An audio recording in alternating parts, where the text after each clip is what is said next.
Alright guys, it's Thursday. I skipped the Wednesday video because I was busy, so I'll show you two cars, and the cars that I'll show you are gonna be the V6 Trans Am and the Lamborghini 2016, the Aventador, the fastest Lambo that everybody likes.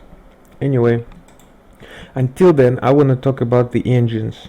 Again, A1 means it's only got the engine, A2 means it's got the engine and a little bit of chassis. Three chassis line, meaning the weight of the car, the size of the body, and the shape of the body. Those three lines. That's what's changed in all of these. We're not going too far forward in the new year not to get lost. We're going with the engines first because it's the simplest thing, and I want you guys to do this thing correctly as well, because the moment you lose the realistic values, the moment you start massaging the field back and forth, you're gonna lose what's called a simulation value of your software. So the NASCAR 2003 simulator, which was made to take the simulated numbers that Papyrus came up with, and they are realistic, trust me, and simulate NASCAR 2003 game for you on your steering wheel. Now the moment we start messing with the values left and right and step away too much from the realistic values, the game stops being a simulator. The game becomes just a toy game, no different from Mario Karts or Project Cars or whatever. You could input any type of mamba jamba in there and it's still gonna work. It's still gonna drive, it's gonna take off, and if your friend says, oh yeah, it feels okay, then yeah, I guess it's enough justification. Like for example, this Lambo. What makes the Lambo a Lambo? Actually, I apologize, I don't have the sheet for the Lambo. Let's go with the Porsche, right? Okay, the 944 Porsche. What makes it a 944 Porsche? I could say, yeah, my buddy drove a the 88 Porsche back in the day, and he drove my Edit, and he says it's all good, and it feels like a Porsche, and the engine feels like a Porsche.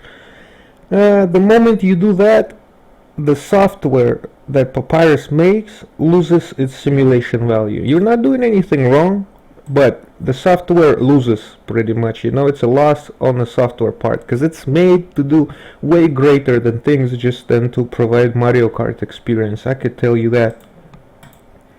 Now if you look at the tech sheet right here, A1 and A2, that's the guy explains why this is a Porsche engine. Because if you convert the BMEP values, it's going to convert to the torque values that fall on your torque curve right here. If you convert the BMEP to these values, you're going to get your maximum torque right here at 3,500 RPM. Right here you can see that, 3,500. All the engine dimensions like stroke, cylinder displacement, number of cylinders, number of intake valves, the intake valve sizes, red line of the engine, peak power, number of gears, and then the chassis modifications are weight, frontal area, and drag. All of this is 100% matches whatever I found on this website. And this is the A2 level edit that's got an engine and some chassis edits. That's why I could say that this represents a Porsche in our Papyrus Universe software that they made, because it uses all the numbers just like the Papyrus used them. That's the main point I want to talk to you guys. Why these engines are amazing and why are they stock factory? Because I could get more data, it's more available than on those race engines, but I could make any engine for you and it's gonna line up just like that, realistic with the real values through this BMEP values. That's one thing you have to learn.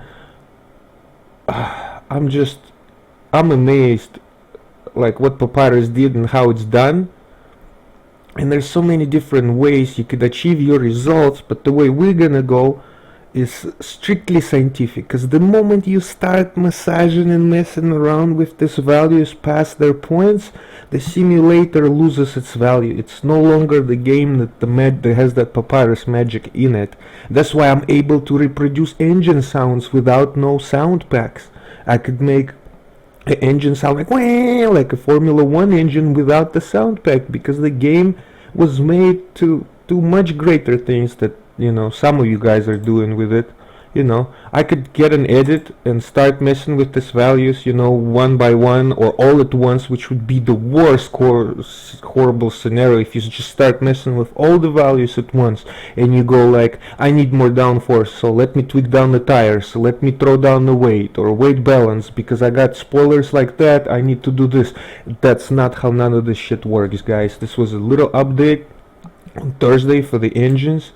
Why this is great: we're gonna get 25 different engines which are gonna be 100% realistic. Then we're gonna revise the most realistic ones into a higher standard of realism. We're gonna make sure that all the values are the correct values online. So I'm gonna have more than one torque curve, more than one engine profile right here to compare the values. There's gonna be at least 2 to 3 different references on each different engine.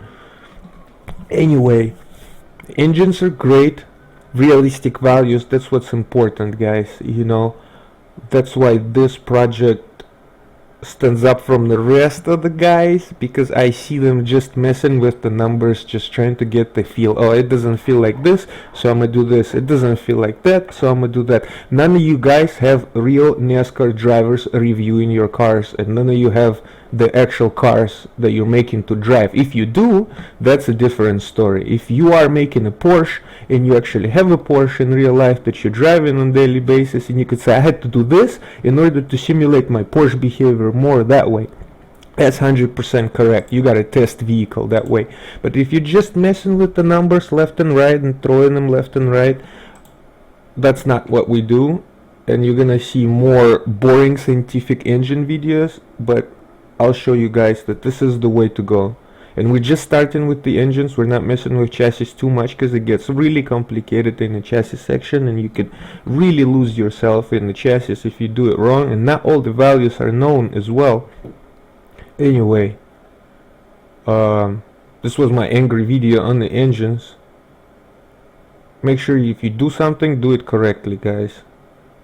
And I'll still gotta show you the Porsche and the Lambo, but anyway, for now I'll cut it right here. There's a little engine update on how important it is to stay real and stay realistic with your values. You can't just go left and right massaging them. Just one more time, I have to say it out there.